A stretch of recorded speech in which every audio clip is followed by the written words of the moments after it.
My goals this summer are to vary the parameters of a ring resonator and to find which parameters cause the most variations. So far this summer, I've built a model for a ring resonator on numerical software, and I have analyzed a few parameters on how their variations might affect the performance of the device. I've had some interesting results so far, looking at how only really two parameters stuck out and caused large changes, which is not a good thing, but it's something that we are looking for. I've learned a lot since I've got here. I've learned how to use all the software. This is a ring resonator, and the parameters that I've found that vary the performance the most so far has been the width and the thickness of the whole waveguide and resonators.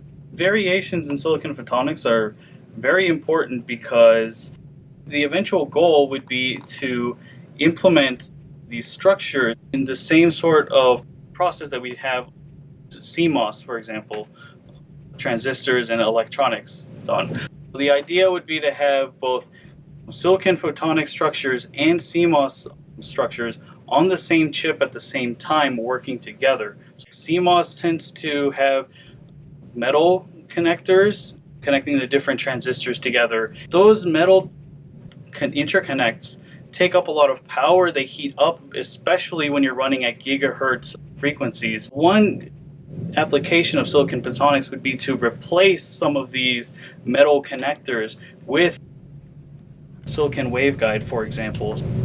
And the benefit of that would be that you don't dissipate nearly as much heat because you're not heating up metal anymore. You're using light, which doesn't heat up.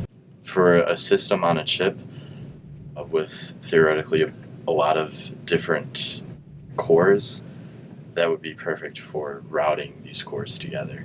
But what is different about the ring is that it will only pick up light at certain wavelengths. Ring resonators directly apply to this data application that Jermaine was talking about. They can sort through the wavelengths and essentially modulate the data, and that's like what radios do. They modulate a signal. With a heater or with other ways to actively tune these resonators, you can change what wavelengths they let through. I currently am working at implementing a heater in the device and in my models so as I can heat the device and mitigate these variations, and hopefully that will solve these problems in manufacturing.